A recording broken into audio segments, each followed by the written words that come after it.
मैत्रिणींनो, सूर्य स्वतः आकाशात तळपतो, इतरांना सूर्यप्रकाश देतो. मेणबत्ती स्वतः जळते, इतरांना प्रकाश देते. चंदन स्वतः दिसते, इतरांना सुगंध देते. अगदी तसेच लक्ष्मीबाईंनी आयुष्यभर दुःख यातना सहन करूनही त्या कायम दीनदुबळ्यांना आधार देत राहिल्या. आपण सर्वजण जाणता की कर्मवीर अण्णांनी 1919 साली काले येथे रयत शिक्षण संस्थेची स्थापना केली. वर्षानुवर्षे मैत्रिणींनो, वर्षानुवर्षे दारिद्र्याच्या अंधकारात आणि अज्ञानाच्या चिखलात खिप्पत पडलेल्या समाजाला जर खऱ्या अर्थाने कोणी आधार दिला असेल ना, तर तो केवळ लक्ष्मीबाई आणि कर्मवीर अण्णांनीच.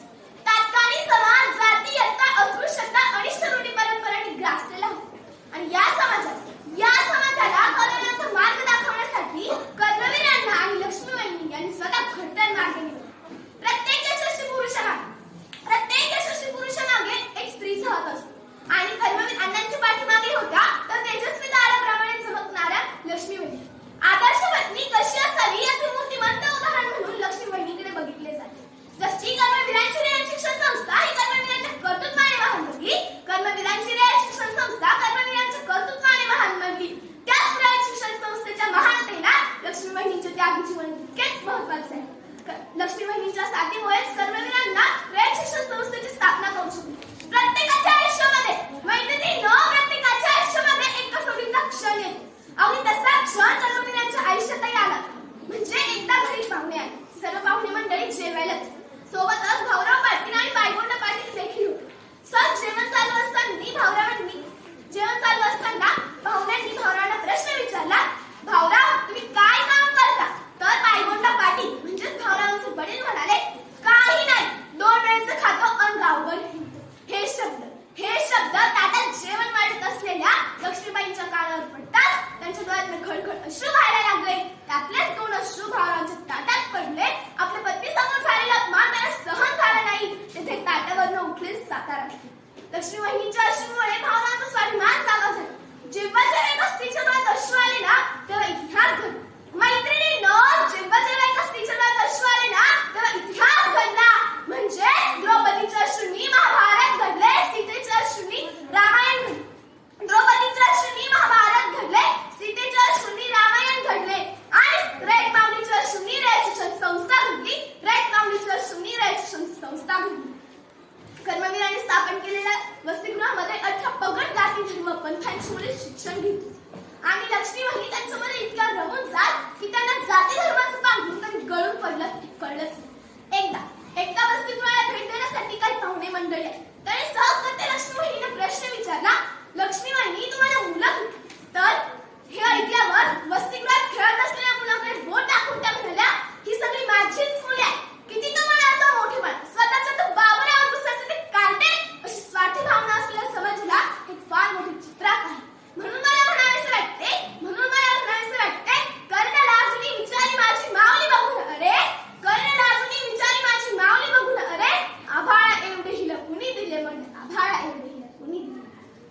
रयत शिक्षण संस्थेच्या कामानिमित्त आणि शिकणाऱ्या मुलांना काही आर्थिक मदत मिळावी म्हणून कर्मवीरांना सतत फिरकीवर असत आणि अशा वेळेस वसतिगृहाची सगळी जबाबदारी त्या लक्ष्मीबाईंवर पडत. त्या विनातक्रार चोखपणे ती जबाबदारी पार पाडत.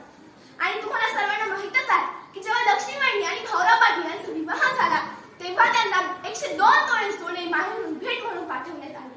आणि जेव्हा कर्मवीरांना काही अडचण येत ना, तेव्हा लक्ष्मीबाईंनी आपला एक दागिना सावकाराकडे गहाण ठेवून आलेल्या पैशातून गोरगरिबांच्या लेकरांना दान केलं. एकदा लक्ष्मीबाईंचे भाऊराव त्यांना भेटायला आले. ते विचारत पडले की आपल्या बहिणीला आपण सोनं नाण्याने मडवून अगदी लक्ष्मी सारखी सासरी पाठवली होती आणि त्याच बहिणीच्या अंगावर आता एकही दागिना नाही. ते भाऊरावांना म्हणतात, भाऊराव माझ्या बहिणीला तुम्ही लंकेची पार्वतीच करून ठेवलं. भाऊराव मान खाली घालतात तर लक्ष्मीबाईंनी आपल्या वाराकडे बोल सुनावतात, माझा सर्वात मोठा दागिना भाऊराव आहे. याला म्हणतात पतिवरेश्वरी निष्ठा आणि त्याच्या कार्यात असणारे आपले योगदान. अरे संक्रांतीच्या दिवशी मुले उपाशी झोपू नये म्हणून या माऊलीने आपले मंगळसूत्र सावकाराकडे गहाण ठेवून आलेल्या पैशातून गोरगरिबांच्या लेकरांना दान केले. याला म्हणतात दातृत्व. अरे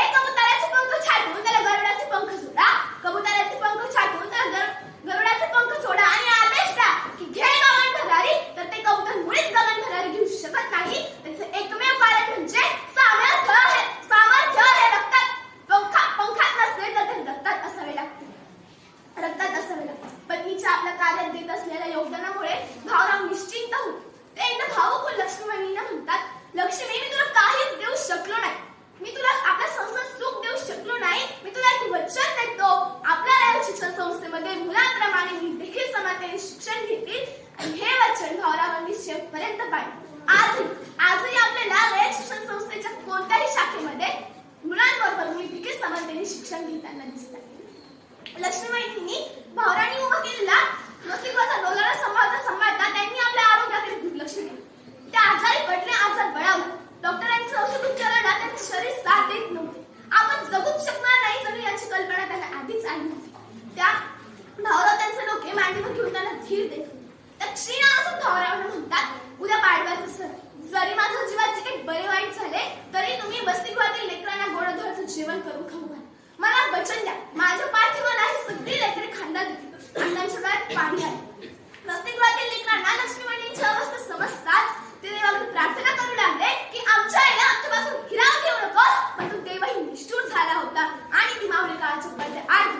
माणूस किती वर्ष जगला हे महत्वाचे नाही, माणूस किती वर्ष जगला हे महत्वाचे नाही, तर तो कसा जगला आणि त्याच्या जगण्यामुळे किती लोकांच्या आयुष्याचे सोने झाले यावरून त्या व्यक्तीचं कर्तृत्व ठरते. लक्ष्मीबाईंना फक्त 36 वर्षाचे आयुष्य लागले. या अल्प कालावधीतही त्यांनी गोरगरिबांच्या लेकरांच्या आयुष्याचे सोने केले. या